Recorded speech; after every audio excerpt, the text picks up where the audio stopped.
Okay, good afternoon, everyone. We're about there. Exactly 13:01. A little bit behind on that clock on the back.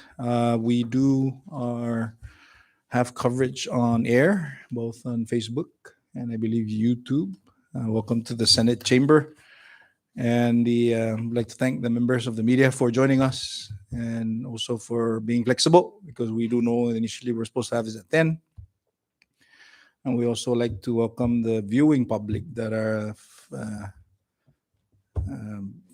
set some time to witness this press conference by the Senate.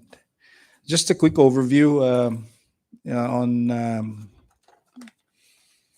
August 27th, from April 1st, by Constitution, the governor submitted a expenditure plan, and both houses has since adopted a concurrent resolution.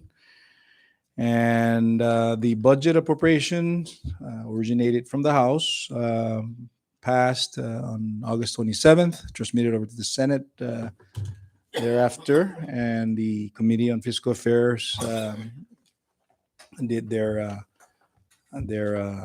necessary work to put together a expenditure plan for the Senate side, and which the Senate took action on September 23rd, last Friday. So why are we here? We're here to further clarify the actions taken by the Senate, and we do have a corresponding slide presentation that we will be sharing with you all. And along with that, the members of the Senate, the leadership, will be partaking in discussing some of the amendments that we've adopted and forwarded to the House for their consideration. Keep in mind, for the members of the public and members of the legislature and for the media, that it's always been the legislature's priority to have a balanced budget before the governor, before October 1st.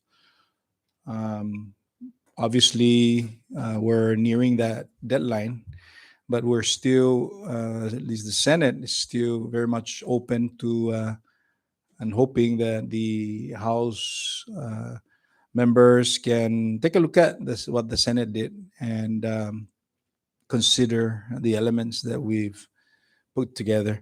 And this time I want to thank the chair, Senator Victor B. Hockcook, for taking the lead on the committee, and the committee members for their inputs. Also the staff of the LB and all the office staff for their assistance through the process. And I would also like to thank the minority members of the Senate, Senator Edith De Leon Guerrero and Senator Teresita Santos, for voting yes on the Senate bill, Senate draft. Although they did have some questions, but at the end of the day, they've agreed with the product of the Committee on Fiscal Affairs.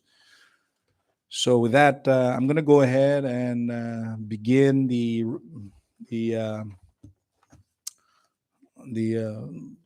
slide presentation, and we're going to start out with the authority of ARPA allocation. And please be free yourself and read up the segment of that, and it essentially it enumerates the authority of ARPA allocation, and the Senate clarifies the position of the Senate. And I'm going to go ahead and recognize the floor leader, Senator Vini Sablan, to further articulate on this particular portion. And before I yield the floor to Senator Sablan, I respectfully ask the members of the media to refrain from any questions until we're done with our presentation. Okay, Senator Sablan. Thank you, Mr. President, and thank you for all that are joining us today and viewing on our media outlets. As stated by the President, we will have a slide presentation that is in front of you to guide this press conference. Our first slide, which is authority of the ARPA allocation. In the House version, there were sections that look to appropriate ARPA funds to take care of personnel funding to free up some funds in the general fund. And as stated there, $32 million in ARPA funds were identified by the governor in fiscal year 23 budget. The House allocated an additional 20 million, totaling 52 million in ARPA funds. The Secretary of Finance clarified during a Senate session that 20 million allocated by the House for Medicaid reimbursement is no longer available. The funds used to issue second stimulus for the CNMI, which is highly encouraged and supported by the House, provided additional assistance to our community.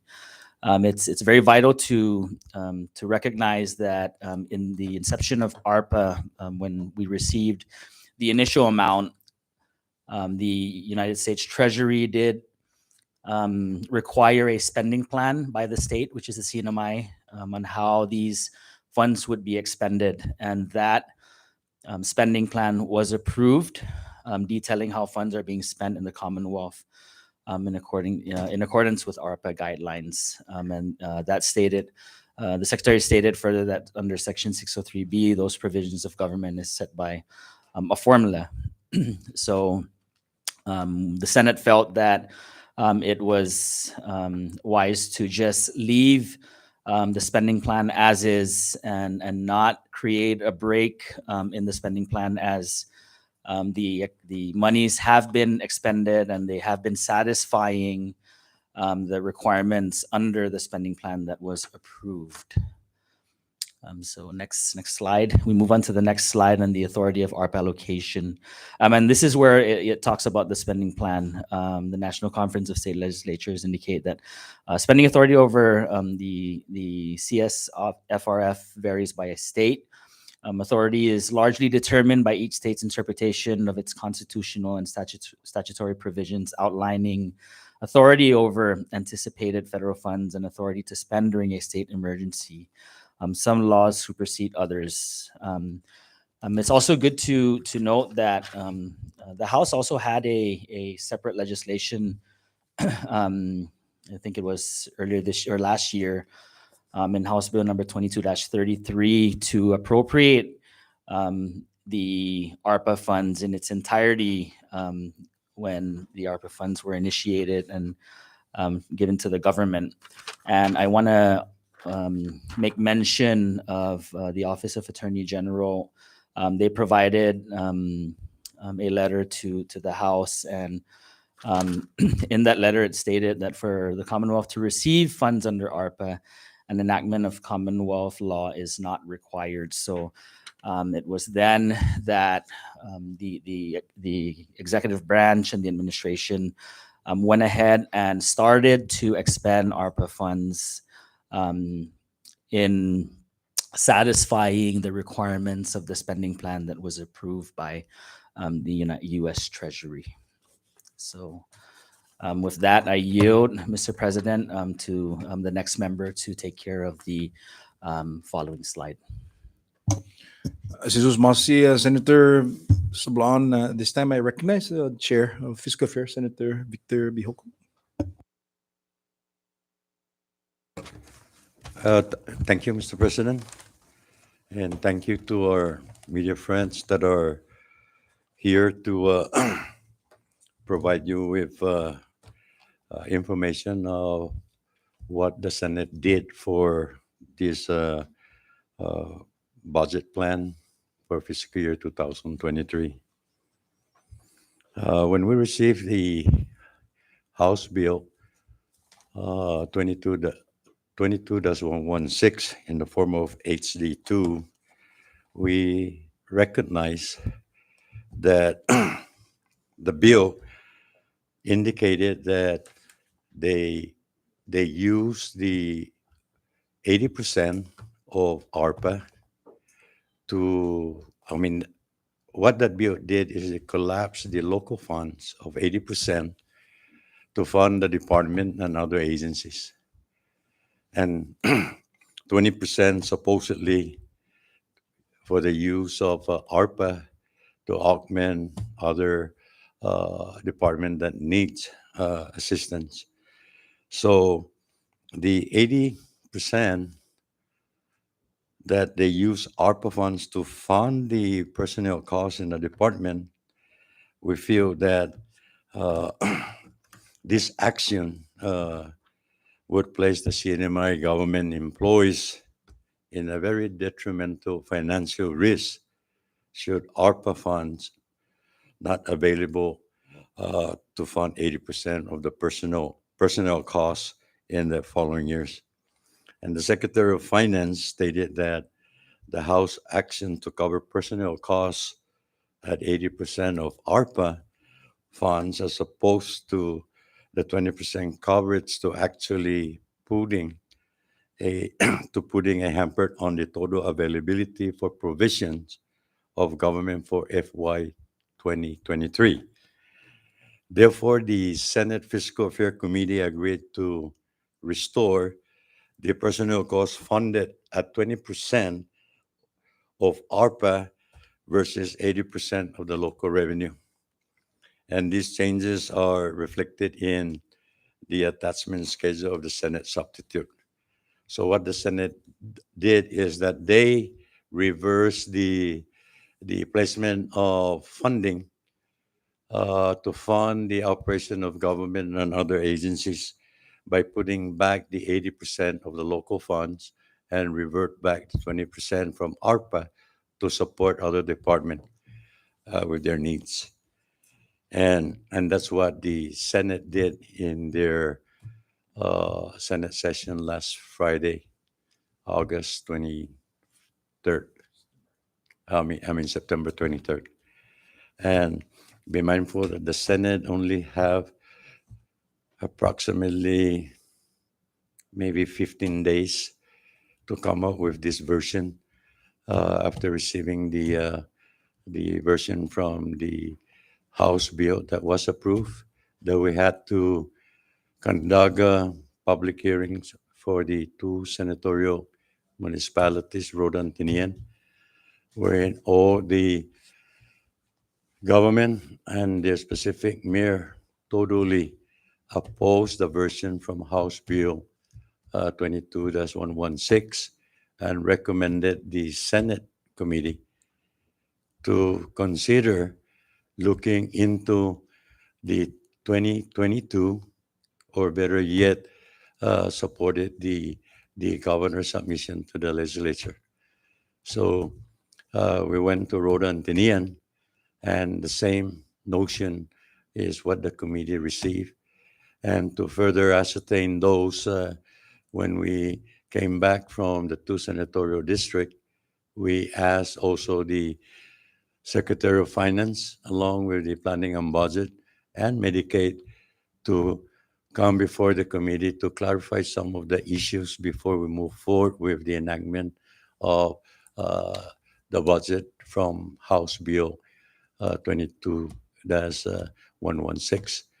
So as a result of those meetings and decision, the committee did ask the president to proceed with the call of the session on September 23rd so that we can move forward with the Senate proposal, and in hope that we have a balanced budget before the end of the fiscal year.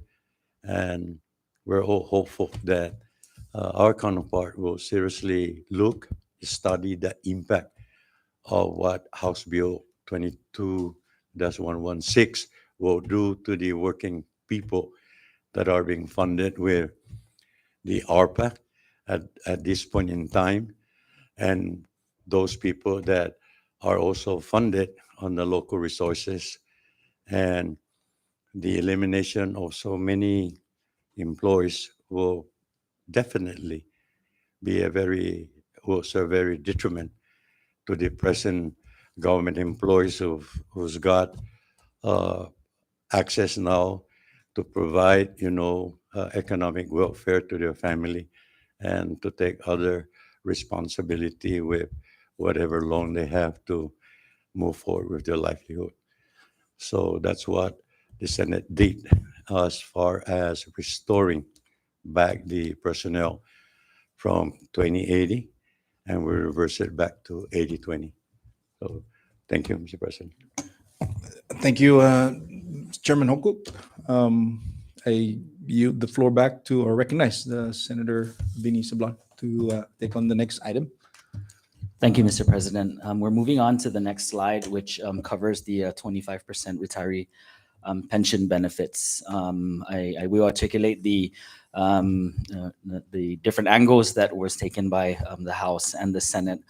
In regards to the retirees' pension benefit, the House allocated 13.6 million to fund the 25% retiree pension benefits, despite their knowledge that both Governor Torres and Finance Secretary Atalik acknowledged that funds have already been identified in the first quarter of fiscal year 2023 to cover the retirees' pension benefits. And this would come from the community disaster loan to fund the retirees' pension benefits for the fiscal year 2023.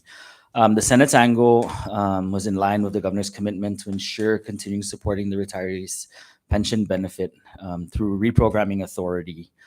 And of course, the Planning and Budgeting Act does allow the governor up to 25% annual appropriation acts for the operations and activities of our government.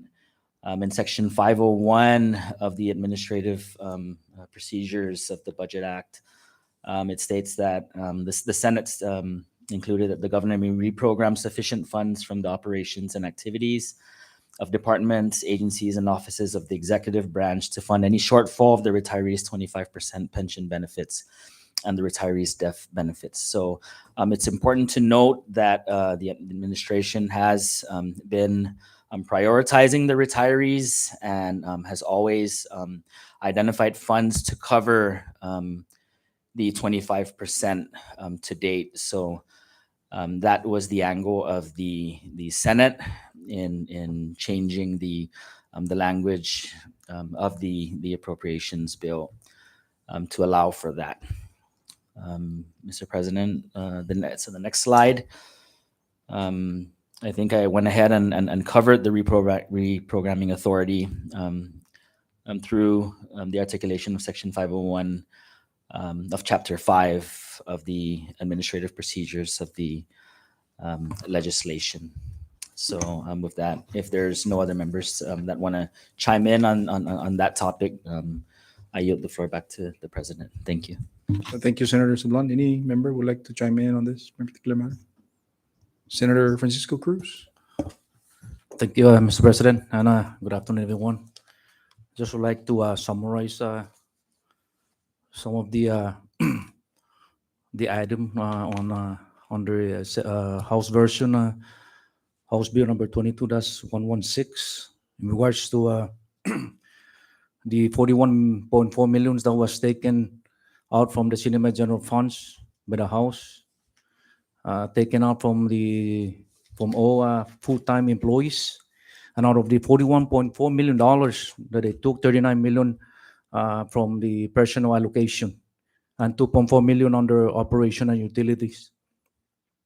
And this was stated by our chairman that the 80% Cinema funds and 20% ARPA. They switched that and took the 80% and provided to other areas that the House under their version, and put all the FTs, the government employees that are under Cinema funds, under ARPA to 80%, and 20% remaining on the Cinema. And we don't know where that 20%, which employees is under that 20%. And again, under the $41.4 million that they took, $1.2 million was allocated to the legislature's allocation, an addition of $60,000 for each members, while jeopardizing the government, the active government employees under CNMI, while the legislators remain under CNMI funds. That's what happened on the Senate version. And under the first senatorial district, Rhoda, the affected full-time employees is 292, and that's approximately $4.9 million of local funds were collapsed by the House version and replaced by local and by ARPA funds. And under the second senatorial district, 269 full-time employees were affected, and approximately $5 million plus of local funds were collapsed and replaced by ARPA funds. And for the third senatorial district municipality, including Northern Mayor and Saipan and Northern Island Municipal Council, 103 full-time employees under CNMI funds were affected, and approximately $1.4 million were collapsed by the House version and replaced by ARPA funds. Under the executive branch and executive departments and independent agency, approximately 1,239 FTs were collapsed by the House version, and approximately 24 million plus from general fund were taken and replaced by ARPA. A total of approximately 2,028 FTs, government employees under CNMI funds, including civil service employees, are under this version that were collapsed by the House version and replaced by ARPA funds.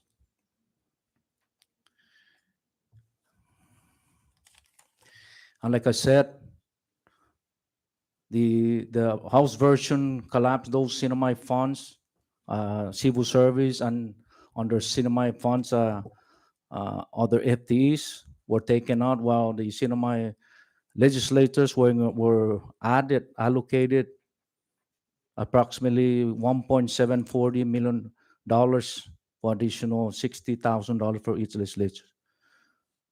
Thank you, Mr. President. Thank you, Senator Cruz, for that articulation. I recognize Senator Carking Neighbors. Thank you, Mr. President, and thank you to all for being here today. We appreciate your time, giving us this opportunity to kind of spell out some of the discrepancies that we found during our fiscal affairs budget deliberations and analysis. What is shown up here is 293 ARPA employees from Rhoda, 273 from the island of Tinian. That's about 302, 305 from 304 from the island of Tinian full employees, and then 310 employees cut from Rhoda. This is problematic for several reasons. The ARPA is cut across the board 100%. What isn't shown there is the breakdown of the individuals, whether it be by employee identification number or by salary, what is being reduced from these positions from Rhoda and Tinian, to include the 31 from Saipan and the 1,537 from Saipan and the Northern Islands under ARPA. One of the issues that we found out that we ran into when we went to, I'll use Tinian for example, is that during the House press conference, they had mentioned that they had used their most recent data to support their cutting of these employment jobs, positions. When we went to Tinian, I'll use the Department of Commerce, for example. They currently, at the time of the hearing, they had 4 FTEs. They had 4 permanent employees. By the time of our budget hearing, they had 5. The House proposal cut it down to 3. They didn't identify who was going to be cut. They didn't identify what salaries were to be cut. When we spoke to the mayor, he brought up a very good point. We spoke about in the budget session on Tinian to pass this budget, the sudden substitute 1. How far does $1 go on Tinian, and how far does $1 go on Rhoda? the mayor has come out in the paper, obviously, to express his concern and how he feels that it's unfairly prejudicial to the island of Tinian. This being the case, when you look at the House version, or you look at the governor's proposal, there's 2.5 million and change for Saipan to include ARPA and general fund. 2.8 is the House version. For the senatorial district, the first senatorial district of Rhoda, 8.2 was what was provided to Rhoda under the governor's version. 8.3 was what was provided by the House. For the island of Tinian, the governor's proposal was 8.1. The House's budget version was 7.5. The only net loss in all of these numbers was the island of Tinian. Between the two, the third senatorial district had a plus of an addition of 270,000 from the House version. The third senatorial district had an increase of 174,000. The island of Tinian, the second senatorial district, was cut by $550,401. So, putting that aside, what happens when they provide this budget without a worksheet to identify who is being cut and where is extremely problematic. Another instance is with our deliberations with the Department of Public Safety. They had cut 8 positions from the Department of Public Safety. Now, that agency has a high attrition rate. The retention is very difficult. And those positions aren't all made the same. You have one of those positions being a sergeant, one of them being a captain. You can't just apply for that job and get it. So by removing that NOP, that position, you are hampering the Department of Public Safety's ability to do its job properly, to not accrue overtime that will eventually be put on, right, be questioned come the next fiscal year's budget hearing in the House. So instead of trying to fix the problem, they went ahead and cut the positions, which exacerbated our position with regards to DPS. The same issue was with DPS on Rhoda. 10 positions were cut. Again, in our conversations with the mayor of Rhoda, he had let the committee know that all the positions were currently filled. So meaning to say, if we were to pass House Bill 22-116, House Draft 2, these people will now have to be terminated. The ones in the queue that are in process, the mayor's office is currently filling these positions. OMB had told them that they can't be processed until the end of the year.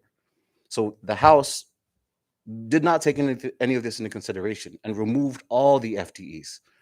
So I just would like, again, everybody to be aware of what is happening and what wasn't provided to the Senate in the work by way of worksheets for us to identify who is really being removed. Are you back? Thank you, Senator Carl King, neighbors, for your presentation and your articulating on the issue. I'm going to recognize Senator Frank Cruz. Thank you. If I may, Mr. President, I would like to speak in vernacular.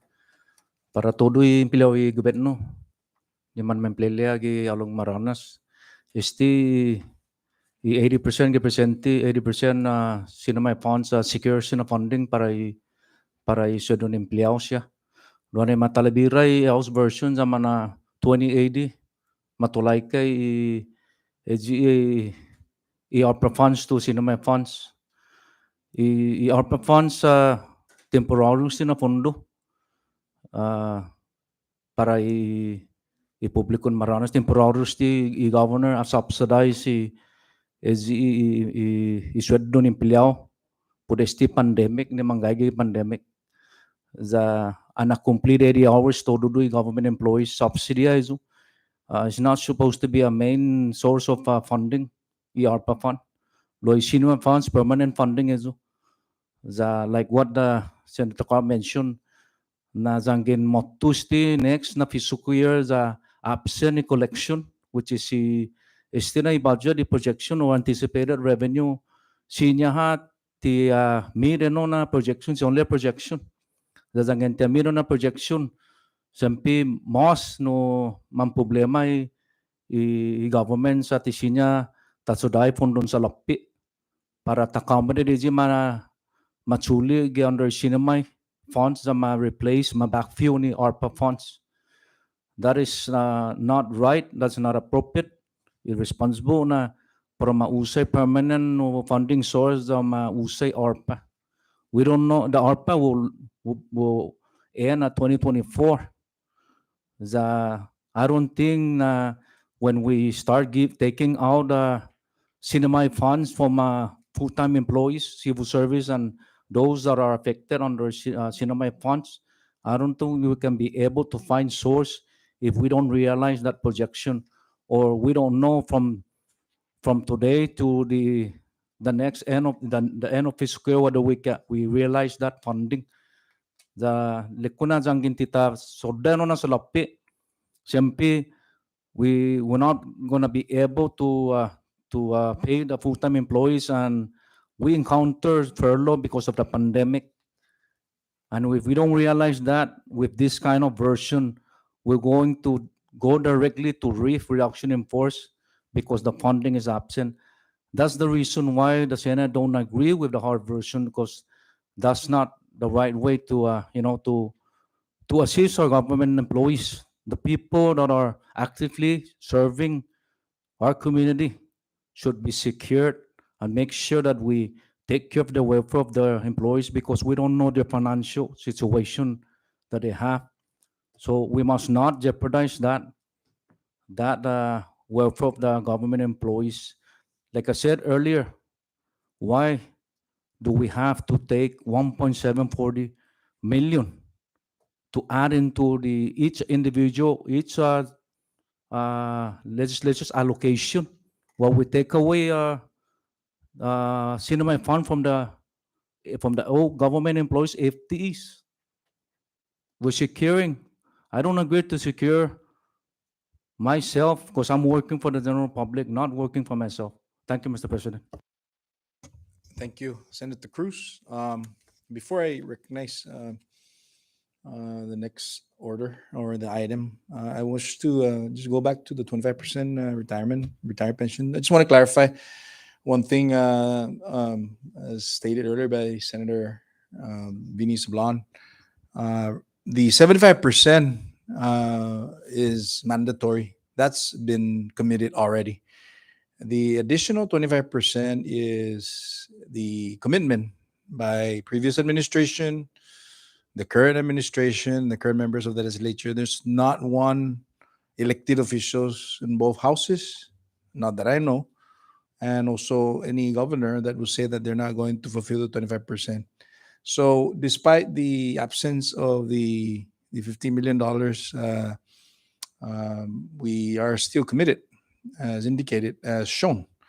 So what the Senate, in anticipation of the commitment that we're passing the budget, the Planning and Budgeting Act, it's the 1 CMC subsection 7402B. It's already embedded in the authority of the governor to we highlight that in the Senate version for him to utilize that to manage the government, because he's the governor, to make sure that within the context of the remaining 3 quarters of FY 2023, he can, for that matter, he or she can manage to pay the remaining 25% for a full pension. Please note that we take this very seriously, this provision. This is something that is very critical, that we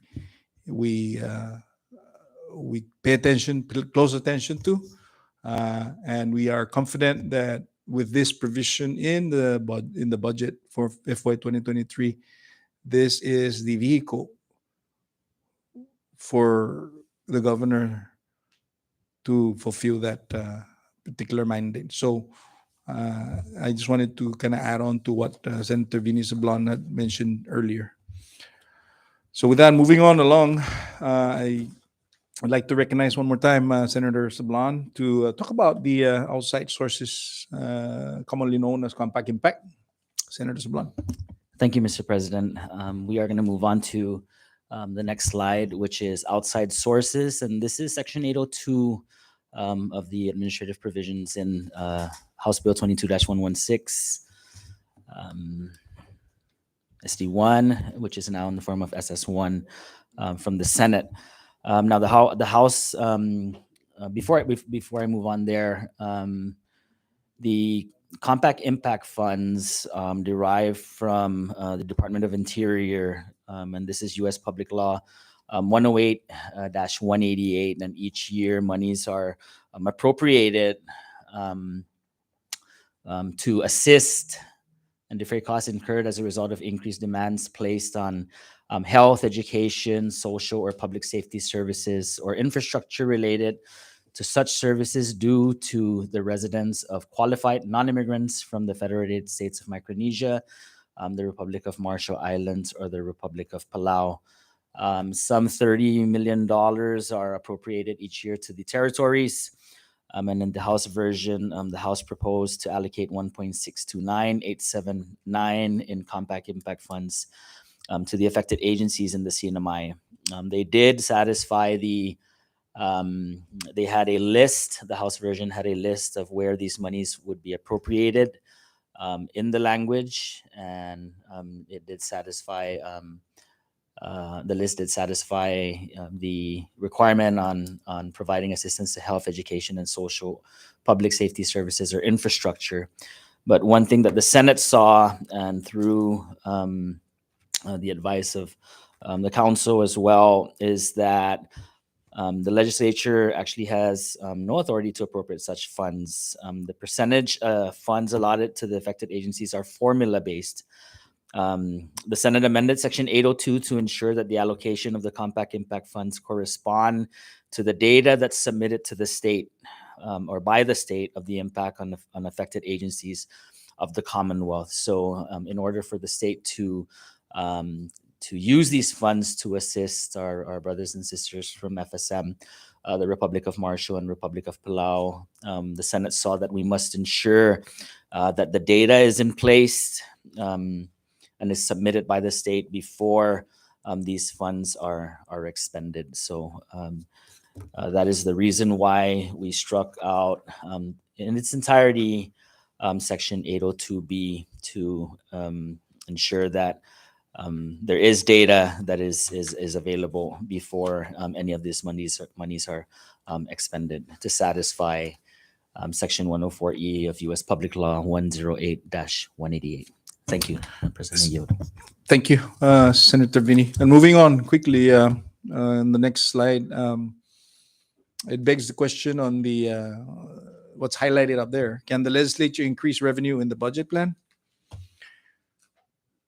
The reason why this item popped out is simply because the House version incorporated a provisions, and it's important that we note, the House incorporated provisions to increase tobacco tax and establish a new tax for sugar, sweetened beverages within the House version of FY 2023 budget. It appears that our brothers and sisters in the House are referencing 1 CMC subsection 7204, that the legislature has the authority to increase revenue and appropriate additional within the budget. And I quote, it says, the annual appropriation acts as enacted or as later amended shall not appropriate funds in excess of the total Commonwealth financial resources estimated and established as the limit of expenditures for fiscal year by House concurrent resolution pursuant to Part 1 CMC 7201D, unless the legislature approves additional taxation, the Commonwealth receives additional revenues, or the governor revises his estimate to anticipate financial resource in excess of those estimated, and the legislature recognizes the additional resource by a supplemental or amended House concurrent resolutions. Emphasis added. The constitutionality of increasing revenue in the budget plan. We've sought the guidance of our legal counsel. And I want to add that previous to this legislature, I've also chaired the fiscal affairs for a few years, for at least 4 years. And I personally pushed the issue of potentially doing the very thing that what the House did, and I get a pushback and they say, well, I can't do it. We cannot do it. And there's a reason why we're trying, because we're trying to levy more revenues or realize more revenues. But going back, the council believes that the House took 1 CMC 7204B out of context. Subsection 2 refers to Commonwealth revenue and nothing else. More importantly, the House potentially ignored the constitutional provisions under Article 2, Section 5B of the NMI Constitution, which a bill shall be confined to one subject, except for bills for appropriation or bills for the codification, revision, or rearrangement of existing laws. Appropriation bills shall be limited to the subject of appropriation. Legislative compliance with this subsection is a constitutional responsibility, not subject for judicial review. Is that it? The proposed tax are riders in the FY23 budget plan. To further support the omission of such is the budget document is a plan for collection of revenue and expenditure funds. It does not constitute a legislation with respect to raising revenue, to authorization, or to appropriation of Commonwealth funds. So Article 3, Section 9A of the NMI Constitution mandates the governor to submit a balanced budget that provides anticipated revenue and recommends expenditure to the Commonwealth funds. This particular constitutional provision provides that the governor's submission to the legislature with respect to budget shall state the governor's position of the budgetary request contained in this submission and may include recommended legislation with respect to taxation. Keyword is may include. Based on the House position, it is evident that the House did not consider the analysis of the Constitution. And pursuant to the analysis of Article 2, Section 5B of the NMI Constitution, it is clear that revenue bills are passed separately from the budget. So therefore, the incorporating a proposed sugar, sweetened beverage tax and tobacco as a rider on House Bill 22116 could potentially be in violation of the Constitution. Again, this slide was heavily involved. The Senate Legal Counsel took a lot of his time to allow us to understand what is, what the elements of this provision. So, yes, the House version included tax increase on tobacco, sweet tax, and all. And fortunately, that's the position of the Senate. Is we disagree, and we wanted to be consistent with the constitutional provision, as far as the legislation is concerned. Any other members would like to chime in on this? Good. And pretty much the last slide is with respect to the tourism industry. The tourism, the MVA. Apparently, the position of the House is to remove the entire general fund that is subsidizing MVA. Please note that since the last fiscal year, we collapsed the HOT funds. So it goes directly into the general funds consideration. It's no longer an allocation to them. So as we see the Marines Visitors Authority working diligently with the administration and the legislature, for that matter, to reopen and slowly come back to some sort of normalcy with our tourism industry, even to the point where we've opened flights, not only that is beneficial not only to the tourists, but also to the citizens of the CNMI, of having direct flights to Japan. And that's a huge step in the right direction, in addition to the other flights that are already coming in. So it's important to note that we need to really take care of the goose, really, because the goose is kind of sick right now, and we need to give more food to them so that they can lay the eggs that's creating all these economic stimulus to us here in the CNMI. I would continue emphasizing the importance of consideration of the Senate version of the the budget authorization for FY 2023. We believe that is the most reasonable and workable version for the governor or the administration to work with for expenditure plan FY 2023, as it address the critical entities of the government, despite the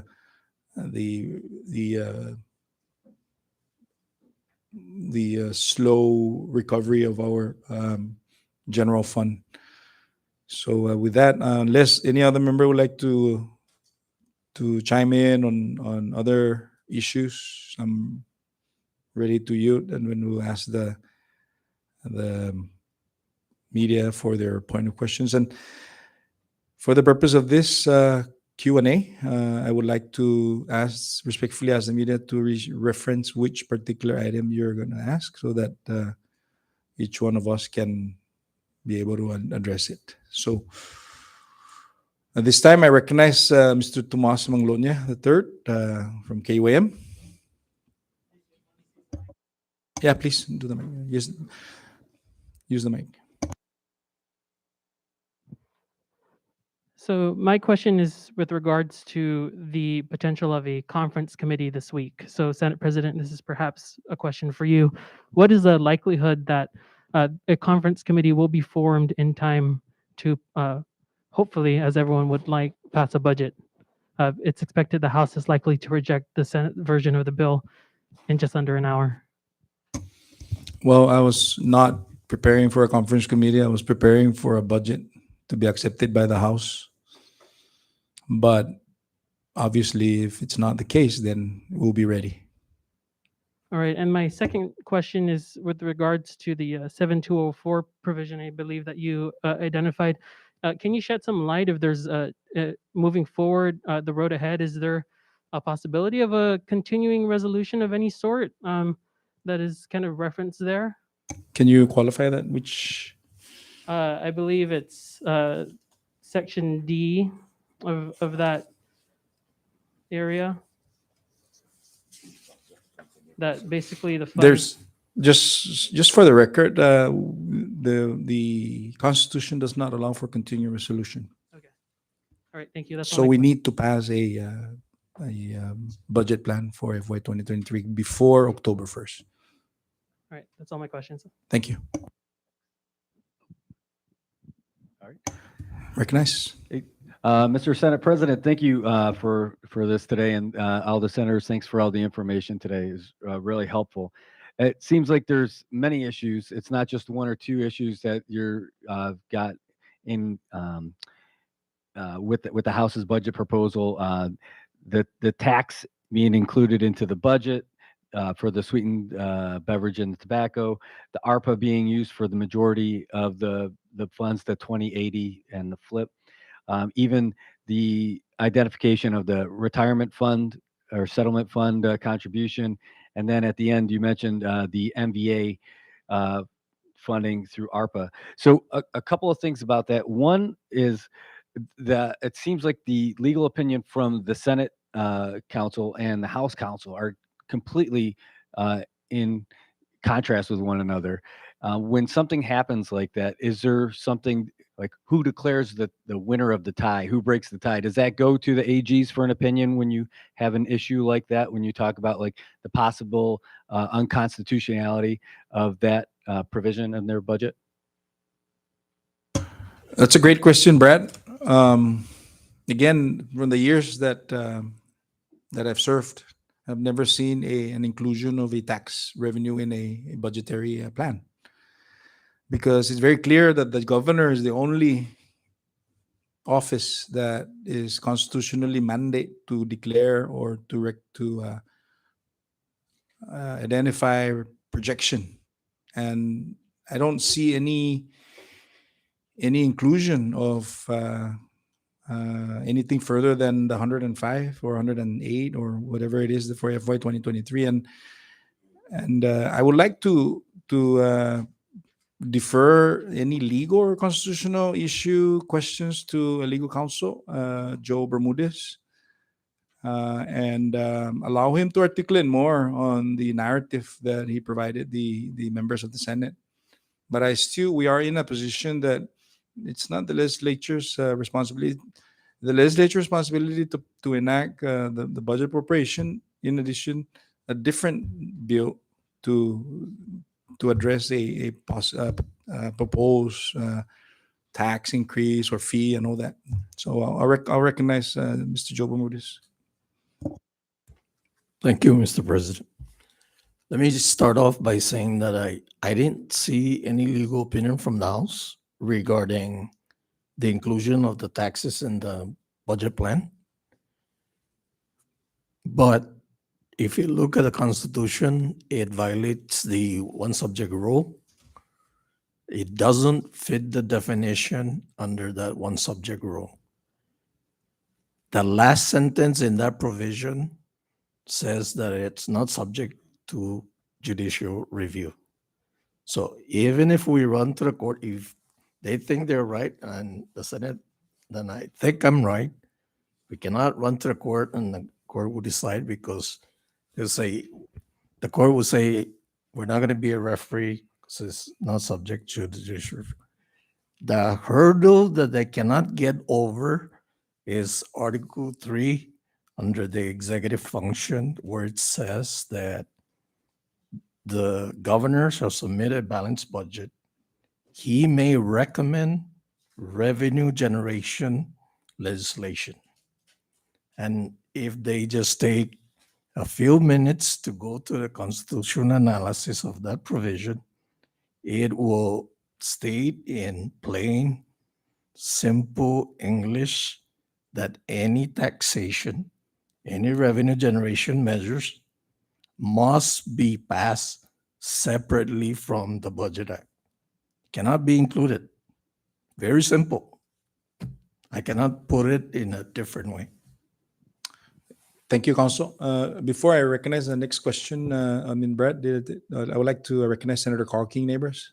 Thank you, Mr. President. And Mr. Rosala, this is not in reference technically to the legal question that was offered, but also to add into some of the points of contention between the Senate Substitute 1 and House Draft 2 is one of them that you missed out. I hope that we can put a light on is the 2,200 jobs that are being removed. 2,103 completely funded under ARPA, and then a reduction of 94 under the general fund. Now, the important of these numbers, especially with the ones out of the general fund, is that it's not identified if it's civil service or not. So, I mean, that's a big component of some of the issues that we have that we've restored in Senate Substitute 1. I yield back, Mr. President. Senator Carl King Neighbors, Senator Chairman Victor Hoku. Thank you, Mr. President. Just to add, with the council interpretation about that one subject group, the Senate and the House passed a concurrent resolution in the amount of 150 million for the operation of the government for fiscal year 2023. And even if we are to consider, assuming that the House are correct, that we can entertain that single legislation for revenue to include in this fiscal year 2023, that will throw off the concurrent resolution that both House and the Senate approved for the operation of the government at the peak of 150 million. Because if we will take the revenue of that supposedly rider of a bill revenue generating bill, and they're saying that it will generate between 5 to 7 million, so that will throw off the fiscal year budget to be unbalanced. So that's another factor that will impede the concurrent resolution, as we are appropriating a budget that's not balanced. And just to add to that, in the event that our interpretation in the Senate is mistakenly taken into our action by not including the that revenue generous legislation right review in the budget plan bill. Thank you. Thank you, Chairman Hokuk. Brett, you still have the floor. Yes, sir. Thank you. And thank you for your answers. The next question I have is a little bit more about the process that you go to when you receive the budget, which you were able to get it, digest it, and come up with something that you think was more appropriate within just a couple of weeks, you said. I mean, that's pretty remarkable. So when you're able to do something like that, and I guess that's the first thing that you did. I mean, when you look at all those issues that you're mentioning, they're not like small issues that you could just like, hey, we could figure this out. But are there some issues within the budget where you think that you will be able to have some kind of a conversation with your colleagues on the other side of the wall over there and maybe figure this stuff out together so that people still have their job or still can go to work and get paid on October 1st? Great question, Brad. That's the goal, is to narrow the gap of the difference without losing sight of the potential effects if we don't meet and come out with a product. And although this is a Senate draft or a Senate substitute, and I know my colleagues in the House are listening right now, I respectfully ask that they accept this product and move forward. Because, this is something that is very critical for, apparently there's a couple thousand people that are going to stand to, and more, to be affected by if we don't change the House draft. So in a sense, I want to quote the good chairman here. This is more of a common sense legislation that we pass in terms of the budget product. And I didn't say that to spite everyone, being spiteful. I'm just saying it because that's a fact. It's the truth. So I'm going to ask that they accept, because I know they're going to have a meeting at 2, accept the product of the Senate. And then we move forward from here. That's the only thing I can hope and I can wish for. As far as anything else goes, I can't control what they have in mind, but I can only ask. None of us in here want to have a shutdown for our government, a partial shutdown. Chair? Brad, this budget plan could have not been in a situation like this had we had House bill really used the general fund to fund the continuity for our government employees. But with the reverse of ARPA to take place at 80% and to take the general fund at 20%, I feel very disappointed that these people that are now being paid under the general fund to be funded on the reverse method, there is no assurance of employment continuity once ARPA funds is gone. Remember, we're still under the era of maybe pandemic is already level out, but we still have issues about COVID-19. We have an ARPA funds that we really don't know how much is left over to carry out any emergency, that will experience during fiscal year 2023. Couple to say that this is an election year, right? Nobody knows who's going to be the governor for the spending authority. Nobody knows who's going to come back to look into the action of what we did today. But it is the responsibility of the next legislators to work alongside with whoever the governor will be sitting in the administration to come up in the future, if we have this kind of opportunity like grant, to come together before we even start going against each other. And this is the problem that we have today, is that from the get-go, we have differences between the lower house and the executive branch. They're two, they are colliding every inch of the way. So there's no way that we can come together, with one vision, one direction to provide the economic welfare of our people. Now, they put mention about how come some of the states in the United States did appropriate ARPA. They are joint collaboration with their legislator and their state governor. And there are also states that they just do it their own. So actually, the 6 states that are basically the same with us is that the executive branch have the authority in the spending plan of the ARPA. And I guess the spending plan is being approved by the grantor. So, to arbitrarily just go in and dip into somebody's pocket without authorization, I don't know what does that mean to all of us.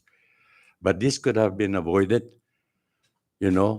had they used the local revenue to continue the placement of funds to pay the present employee and use ARPA only to subsidize other employment opportunity. Because assuming that we pass what the House did, we're gonna leave 2,103 people jobless comes October 1st. And every time we come up, we often hear this: my heart is for the people. I am for the people. But when it comes to distribution of helping, the people are not there. So these are the things that we need actually to stop the divisive approach, with the executive branch and the legislative branch. And instead, let's work together on all branches so we can present a good image of assistance and helping hands among each branch of government. And that's how we can realize the real benefit for people being a public servant for the Commonwealth. I yield back, Mr. President. Thank you, Chairman Senator Vini Sablan. Thank you, Mr. President. Brad, I just also wanted to really shed a light on through this whole presentation. We discussed and we brought up the ARPA spending plan. A big part of both versions, or the version of the House, was ARPA. We have to understand that when we got that 400 plus, where we got rewarded with that 400 plus $1 million for to assist in the operations of the government. There was a plan.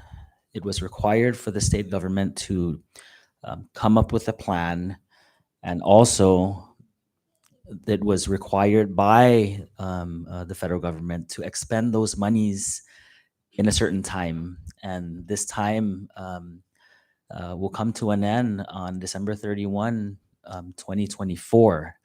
So right now, the plan was approved by U.S. Treasury. The administration and the government have been expending these monies, and I think we're up to about $200 plus million that are expended to satisfy how we need to use these monies. If we change that right now, how do we answer the U.S. Treasury, or the Department of U.S. Treasury, the federal government, on why we changed that plan? Will we be able to satisfy the requirements of why we were given ARPA if we change something right now? So what we want to ensure is that, or what we want to do And this what we saw that what would we write in the Senate version is to leave that. Let the plan take its course. Let it take us all the way through into December 31, 2024. We're going in the right direction. We're not just spending them or the government and the administration, and of course we're all in this together, all branches. We're not just spending this money to spend it. There's been some investments made to ensure that we can sustain the livelihood of our people when this time comes that ARPA is done and there's no more monies to be given to the CNMI. But we want to make sure that in good faith we show the federal government and we show the U.S. Treasury that our plan has been in place and we are moving forward in making sure that we satisfy the requirements of ARPA.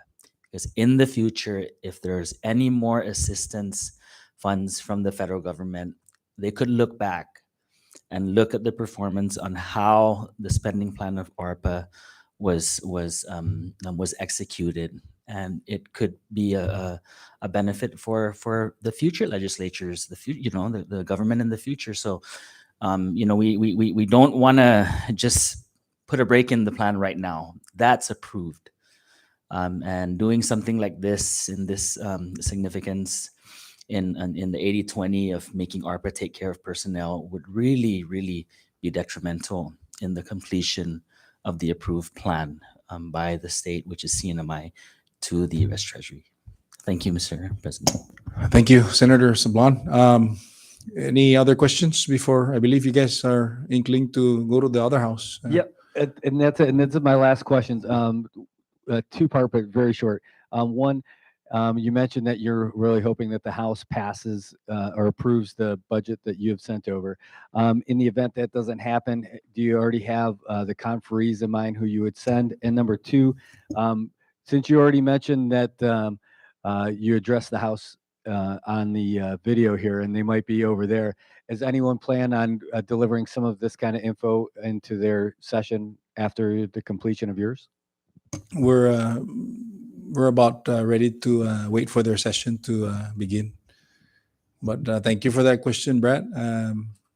This is something that we don't normally do. This is leadership of the Senate, but I think it's important that the viewing public and everybody else knows the exercise that we had to undertake to get to where we're at with regards to the Senate product.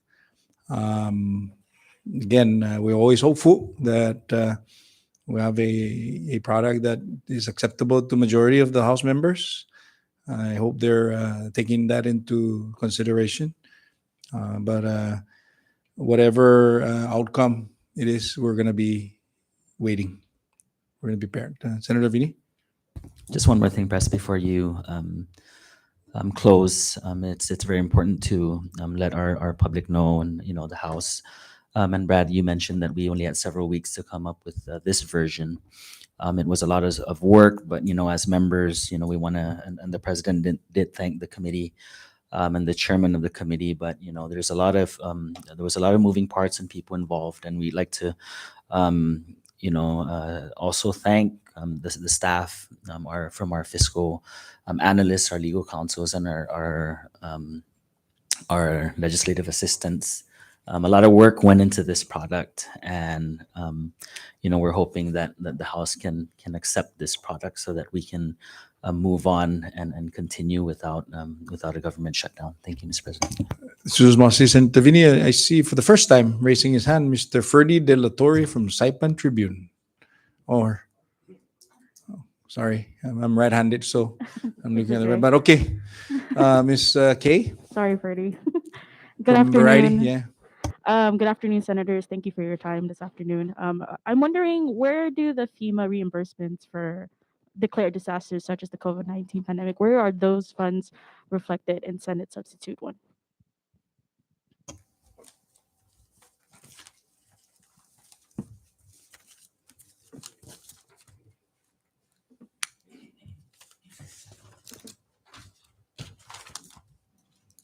If I may just give you a slight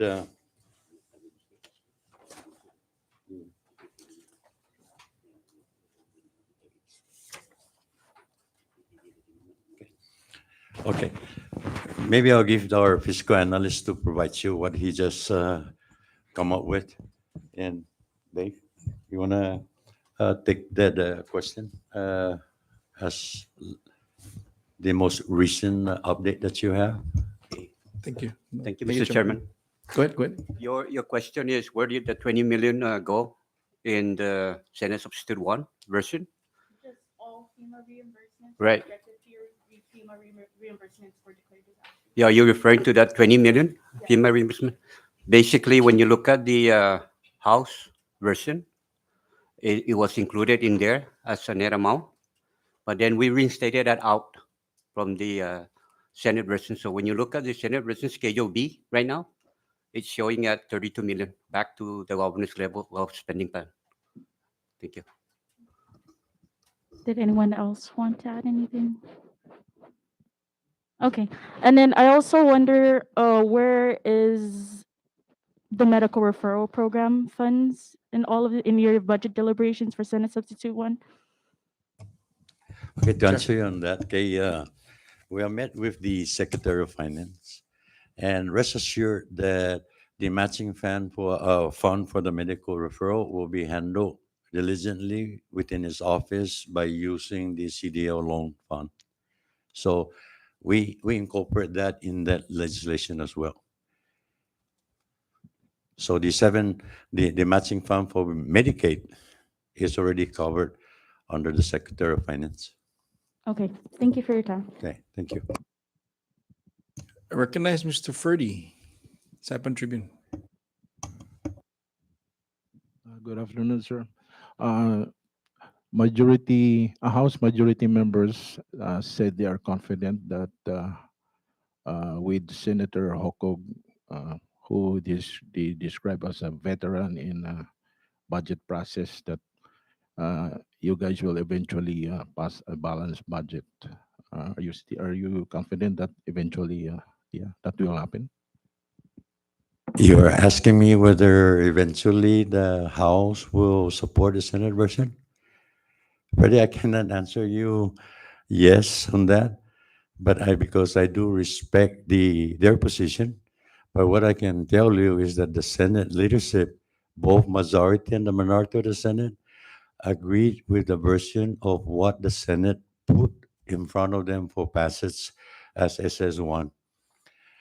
Like I said, we tried to provide a real workable, affordable budget that will enhance and restore those FTEs that are deleted to ensure continuity of employment, both from the ARPA funding level and as well as from the local funding level that was deleted without no explanation as to what position, what grade, what salary was deleted. So we restore everything back, and we hope that they will find this. They will find room in their heart to restore these challenging times for these people that are being deleted. You know, to be employed during the year fiscal 2023.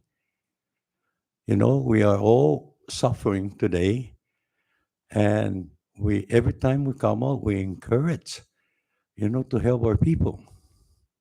Now is the time to continue that commitment to employ these people, whether it's a temporary funding, a permanent funding, but we're providing employment opportunity for this individual to bring food to their table, for their kids' survival, for their health and welfare. Is what the Senate did by restoring those positions that were deleted under House Bill 116. Thank you. My last question. I don't know who wants to respond to this, but allow me. A member of the House majority made a very strong statement that saying that the House do their due diligence, not like the Senate that rubber stamp whatever the governor says. Well, let me answer that. A choice of word that is being used, may be negligent on their part, or whether they really meant it. If we are rubber stamp, why are they going to act on the rubber stamp work? Right? But there is a process that we must undertake constitutionally. It is our duty, and it is not rubber stamp. I can give them that we are rubber stamp and they have the steel stamp. But what does that lead us to all by deleting 2,103 employees? What does that supposed to mean? Where's the truth of our heart? As a public leader and as a public servant serving our community and constituents. Where are we today? This budget will be dealt with after the election to those that will get elected. I, for one, am an outgoing senator. Why would I care what happened? But I do care of what lies ahead. I want to be responsible before I leave this chamber that I meant well in helping the entire Commonwealth for their welfare. With our ability, capability as senators, and this is our constitutional duty, we are all in together to help our Commonwealth, to help our constituents, and every people living in this Commonwealth, provided that our constitutional authority permit us to provide all the help that we can extend it to. I hope I answer you. Thank you. Senator Cruz, recognized. Thank you, Chairman. Thank you, sir. In addition to the chairman of the fiscal fair, I don't care whether the House or anyone call us rubber stamp. As long as we're doing the right thing by restoring back the Sinamay fund to the civil service and all government employees that are under the Sinamay funds, rather than putting them at risk with the temporary funding source. That's not right. I don't care if they name me anything, as long as I protect the interests and the livelihood of our government employees. Thank you. Well said, Senator Cruz. Thank you very much. And that concludes our press conference Q&A. I wish to thank the members of the media, whichever it is that you represent, for a good exchange. And I hope that we'll be talking on a different platform next time to thank everybody for passing a Senate version of the budget. But with that, I now call this press conference I would like to close it and double down the appreciation of all the LB staff, the legal counsels, fiscal analysts, legislative assistants, sergeant at arms, and every single member of this offices and the office staff for always be on top of things when we ask for your support. Paray manega, gitaw tota, si Jesus Masin, yung tensyon midyo. Have a day and buenas tardes.